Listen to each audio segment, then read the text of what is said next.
por que devemos orar pelas autoridades. Segunda parte. Primeira carta a Timóteo capítulo 2. Comentário de Mari Persona. E logo em seguida, é interessante isso, e tem muito a ver com os nossos tempos hoje, né, que nós estamos passando hoje no Brasil. Essas orações deveriam ser pelos reis e por todos os que estão em eminência. Traduzindo isso para o nosso idioma brasileiro, pela presidente, pelos deputados, pelos senadores, pelos chefes de Estado, pelos policiais, pelos delegados, pelos juízes. É isso aqui que ele está dizendo aqui. As orações e ações de graça, intercessões por todos os homens, pelos reis, por todos os que estão em eminência, capítulo 2, 1 Timóteo, versículo 2, para que tenhamos uma vida quieta e sossegada em toda piedade e honestidade. Porque isso é bom e agradável diante de Deus nosso Salvador, que quer que todos os homens se salvem e venham ao conhecimento da verdade. Ele quer que todos se salvem. Quando nós lemos ontem, na reunião de ontem, em Atos, capítulo...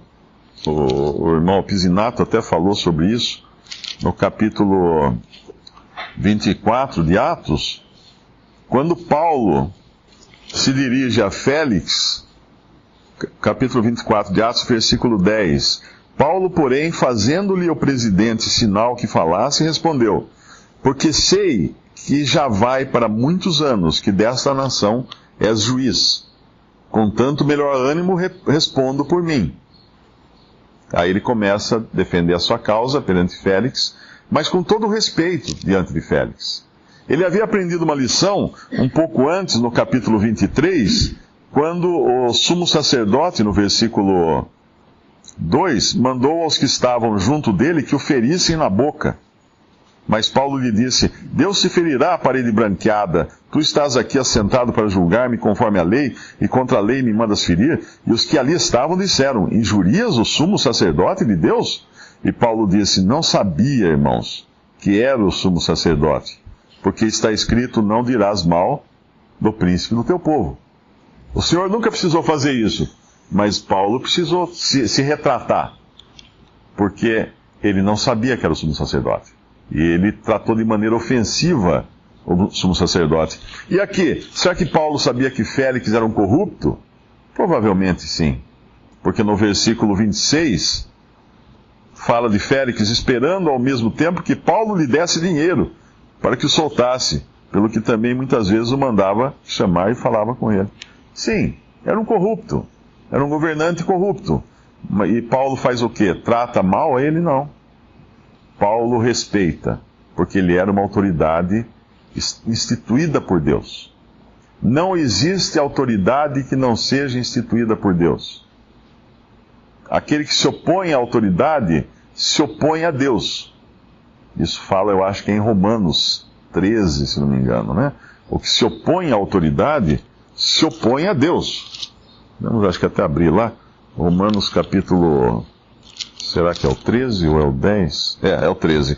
Versículo 1. Toda alma esteja sujeita às potestades superiores, porque não há potestade que não venha de Deus. E as potestades que há foram ordenadas por Deus. Por isso, quem resiste à potestade, ao poder, à autoridade, resiste à ordenação de Deus. E os que resistem trarão sobre si mesmos a condenação. É solene isso, né? Porque nós somos muito prontos a meter a boca em autoridades, a falar mal de presidente, falar mal de deputados e senadores que são autoridades. Estão acima de nós. Nós somos rápidos nessas coisas, mas olha o que diz aqui.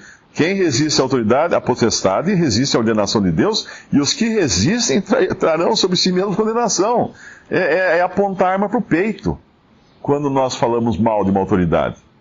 Eu sei que dá vontade, né? A gente ferve de raiva às vezes, mas é isso que a Bíblia diz. É isso que diz a palavra de Deus. E o coração de Deus, agora Paulo expressa aqui, é aquele coração que demonstrava Davi, que foi escolhido por ter um coração, segundo os pensamentos de Deus, de ter cuidado para com as ovelhas, de não considerar pouca coisa as ovelhas. Obviamente, os incrédulos não são ovelhas de Cristo, né? Mas qual o desejo do Senhor? No versículo 4 do nosso capítulo 2 de 1 Timóteo, versículo 3, porque isso é bom e agradável diante de Deus, nosso Salvador, que quer que todos os homens se salvem e venham ao conhecimento da verdade. E nós, graças a Deus, tivemos esse privilégio de vir ao conhecimento da verdade por graça somente, não por capacidade própria. E hoje oramos pelas autoridades para que também venham ao conhecimento da verdade, para que também se convertam a Cristo, para que também se tornem ovelhas desse bom pastor, para que Deus seja glorificado nisso. Nós nunca honramos a Deus quando falamos mal de uma autoridade. Pelo contrário, nós desonramos aquele que colocou a autoridade sobre nós. Nós discordamos de Deus. Quando Pilatos fala para o Senhor Jesus, você não sabe que eu tenho autoridade para te condenar ou para te libertar? Ele fala assim, nenhum poder teria sobre mim, se do alto não tivesse sido dado. Nenhum poder teria.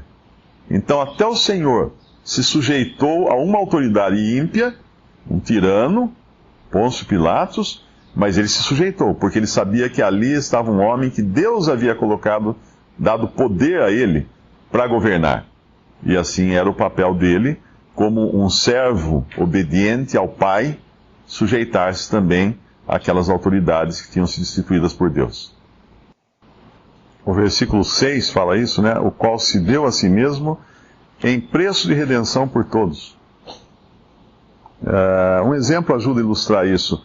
Hoje é muito comum a gente ouvir notícias no Oriente Médio e na África também, de grupos terroristas que sequestram lá dezenas, centenas de pessoas e pedem dinheiro em troca, pedem alguma coisa em troca.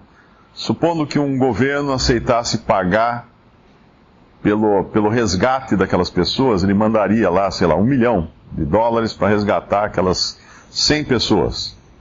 Mas o que às vezes pode acontecer é que nem todos são resgatados, porque isso realmente acontece, né? Existe um negócio chamado Síndrome de Estocolmo, que é o sequestrado a criar afeição pelo sequestrador. E às vezes acontece de pessoas assim acabarem ou se casando com um sequestrador, ou se convertendo à religião do sequestrador e não querer mais sair de lá. Então foi feita a provisão para resgate de todos, mas nem todos são resgatados. É mais ou menos, é um exemplo, né, tosco, porém, que ajuda a ilustrar essa diferença entre a provisão que Deus dá, o pagamento do resgate, que foi feito com o sangue de Cristo, e servia para todos, porém só alguns. Tem uma passagem que fala em Isaías, Cristo morreu por todos, eu acho. E tem outra passagem que fala, ele deu a sua vida... Agora estou fazendo confusão. É uma que fala que é por todos e outra que fala que é para salvar alguns. Tem essa distinção, não me lembro agora exatamente os versículos, mas existem essas duas passagens que parecem contradição. Uma é em Coríntios e outra eu acho que é em Isaías. O trabalho de sua alma ele verá e ficará satisfeito. Com o seu conhecimento, o meu servo justo justificará a muitos, porque as iniquidades deles levará sobre si. Esse, como o irmão explicou, são aqueles por quem Cristo morreu na cruz e levando ali na cruz as iniquidades sobre o seu corpo. Mas são muitos, não são todos. Agora tem uma em 1 Coríntios também, que fala que ele se deu... 2 Coríntios, capítulo 5, versículo 15, versículo 14... Porque o amor de Cristo nos constrange, julgando nós assim, que se um morreu por todos, logo todos morreram. Eu creio que aqui é no sentido do fim dado à raça adâmica. E no versículo 15, e ele morreu por todos. Então o sacrifício dele realmente provê o suficiente para salvar todos. Mas apenas alguns são justificados pela fé nele. Alguns ou muitos, né? Que não é alguns, mas muitos que fala lá em Isaías 53.